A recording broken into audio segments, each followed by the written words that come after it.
Okay, part 2. So we're going from feet standing, and this time with your heel in a circle. Yay. Heel circles. It's like dancing. Sorry. Again, you're looking for 20 odd movements, and when you've done that, change the direction to the other side, the other way. Nice and easy. Again, to think about these as awareness, that you're really just looking to understand where these movements take place, how they take place, that it's not about stressing and straining. And in fact, you get more out of doing these things slow and easy than you do from making them stressful. There's no reason to stress out on these. After doing them, you should feel relaxed and like the world is a beautiful place. I just did an exercise. It was so wonderful. I feel really good now. Watch your breath. Is it soft?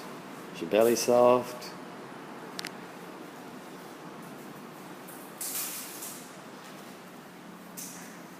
Right, when you've done that, take a couple of seconds to think about yourself. Maybe go over and stand in the corner.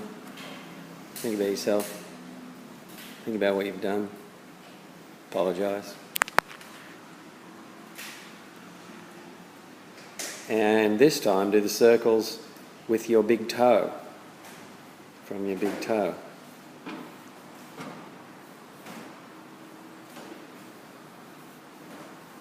Just give Shion a chance to dance.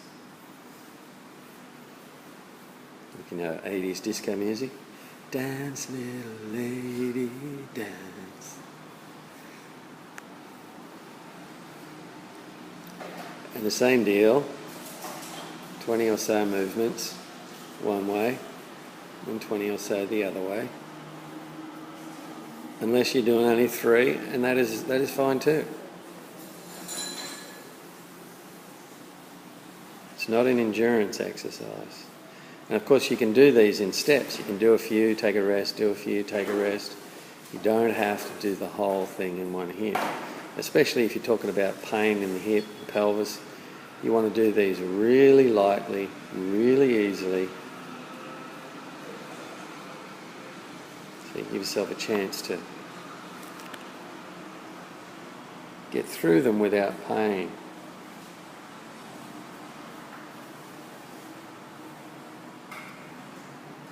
There is no rush to any of these. So remember, it's just one way, then the other.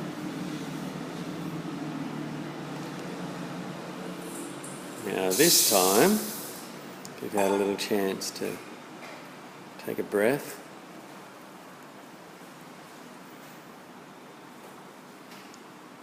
Do the circles from the outside of your foot. So the outside edge of your foot, and do the circles from there. You'll probably find this a little bit more difficult, but notice the difference in the movement of your pelvis from this way.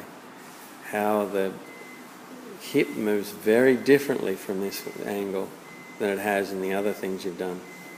What you're looking for here is to have your pelvis and hip move in different ways. These are hip variations, ways that you wouldn't normally do. That should help open up your hip and relax the hip a bit.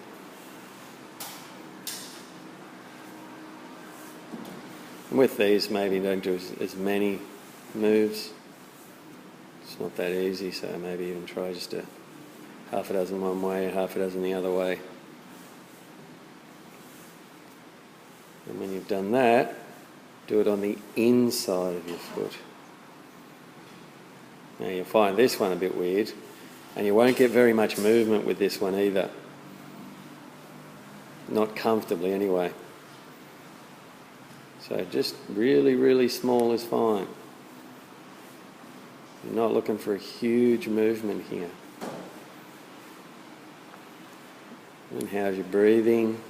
Tension in your neck and jaw, have you relaxed it? Might even want to open your jaw and close it a couple of times just to let yourself relax on that. And this way, remember, it's just a few times one way and a few times the other way.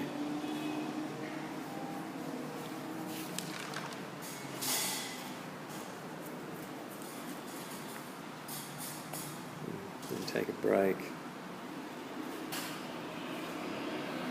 You can lay your legs out if you want to.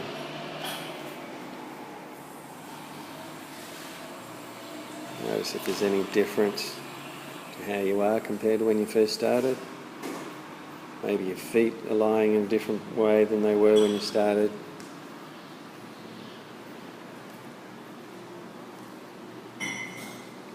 Notice there that his right foot's actually come up from when he first started. They were both lying out, and the other's lying up. So there you go. Anyway, bring your feet back up to standing. And just slide your foot back and forth, just a few times.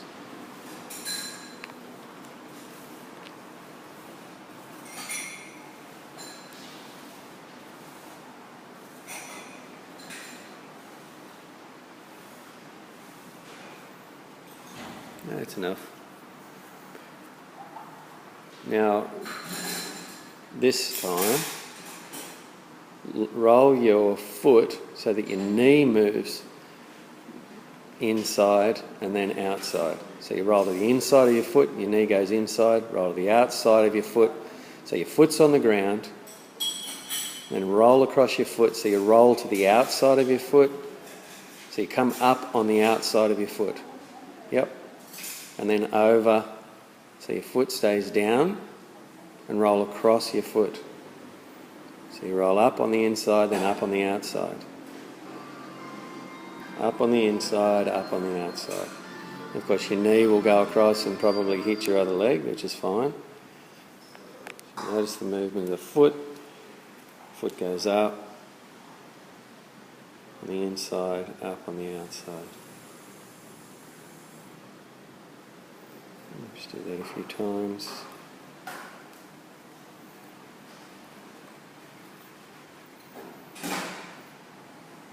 Right, take a couple of seconds break. Again, make sure that your feet are in a place where they'll stand up under gravity. You don't actually have to hold your feet up, so they'll stay there by themselves. And this time, as you roll and this will only be a small movement, so you're not looking for a huge movement here, but as you roll your foot to the inside like you were just doing, move your knee to the outside. So you're only going to move just a very small bit. And as you roll your foot to the outside, roll your knee inside. And it's just going to be a little rocking movement. It's not going to be much. There really isn't much movement to this. And notice how this affects your pelvis. And as you're doing this, have you just suddenly decided it's time to tighten your jaw up and hold your breath?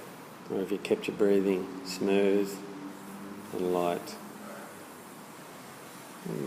Just in and out, in and out.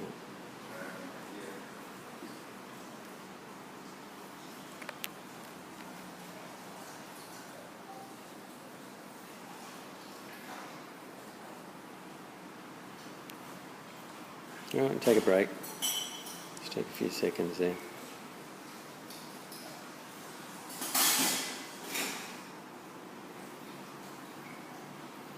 Okay, now hold your toes in the same place while you move your heel to the outside and back again. So your toes stay where they are. You move your heel, slide your heel along the floor to the outside and back again.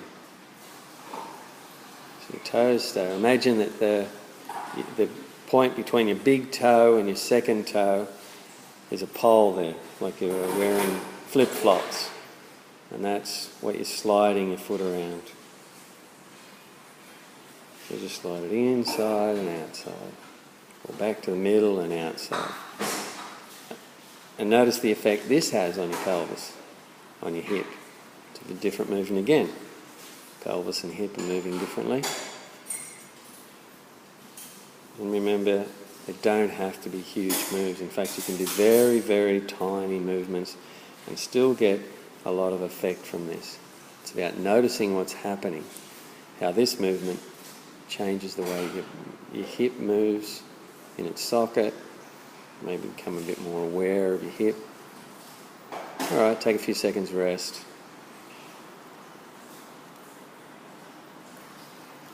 And now keep your heel where it is and move your toes out to the right and back.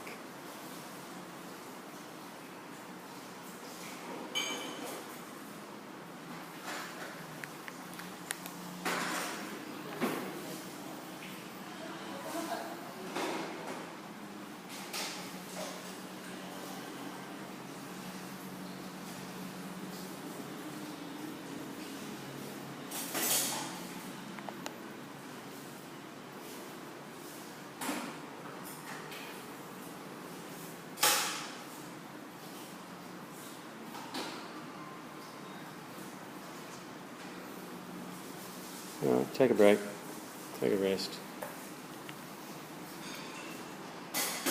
And while you're doing that, have your rest there, lift your right knee up and do that very first movement of moving your knee backwards and forth. And is it a bit easier now? Are you going a bit further, or is it a bit lighter, a bit easier and smoother? Can you notice a change in how that's moving now?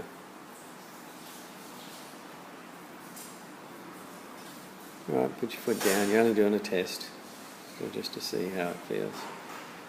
Now slide your right foot down a little bit in front of you, a bit further, so it's halfway between fully out and fully in, standing and laying, I guess.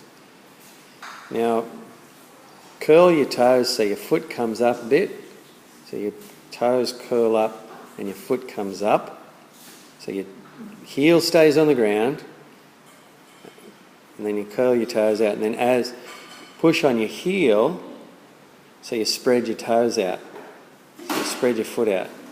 So curl your toes, now straighten your foot and press your heel. Straighten your foot and press your heel, and your toes will spread out, your foot will spread out, and then open up again. So you curl your toes up, and then push down on your heel as you spread your toes out and spread your foot out. Curl up.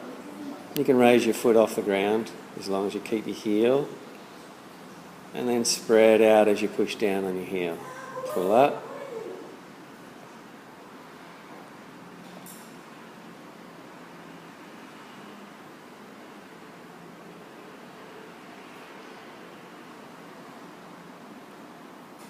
And pressure on the heel is just to spread the foot out. And you'll notice that the pushing on the heel has to be done from the pelvis. You'll notice that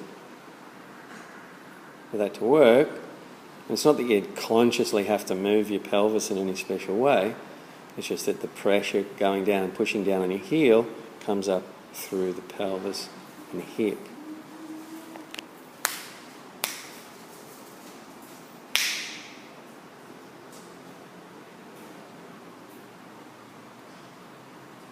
Alright, just try that a few times. That's it, just give that a rest.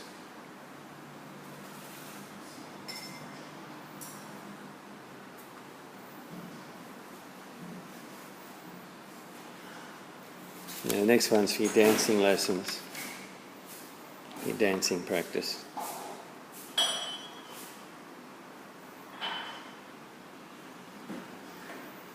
Now put your foot back to where it was before.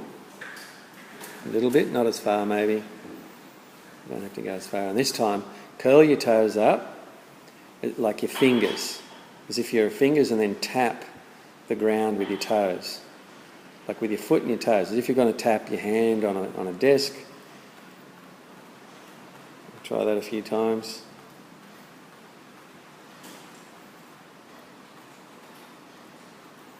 Now this time, tap them fast. 1, 2, 1, 2, 1, 2. 1, 2, then take a break. 1, 2, take a break. 1, 2, 1, 2. Keep going. 1, 2. You tap your toes like if you were tapping your hands. Same way as if you were tapping your fingers on a desk. Now try it. 1, 2, 3. 1, 2, 3. 1, 2, 3. It's hard to control, isn't it? 1, 2, 3. 1, 2, 3. I can count faster than you can do it. I can count faster than I can do it. I think a 3-year-old can count faster than you can do it. 1, 2, 3. Okay. Now keep your toes down and do it with your heel. 1, 2. Yeah, so tap it first. Just tap a little bit at first, a few times. When you've done that a couple of times, do the 1, 2, 1, 2, 1, 2, 1, 2.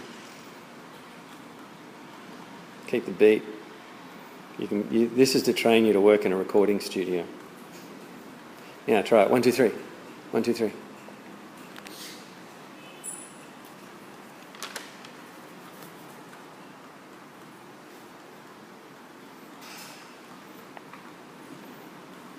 All right, lay yourself out.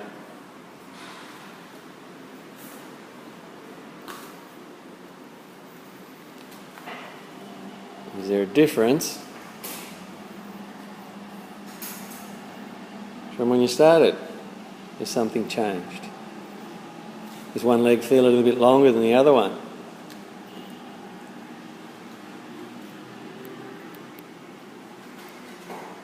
You should notice there that the right leg is a little bit longer, maybe not. Probably not. Notice your back. Notice how different this is from when you started. And is your right hip, pelvis, a little bit lighter. Now try that, feet standing, and just do that move again. The right leg up and back, up and back. And is it a little easier than when you started? Can you go a little further with a little less effort?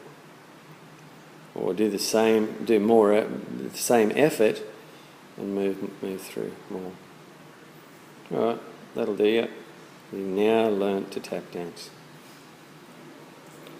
Yeah, you can test with the other foot to see what the difference is.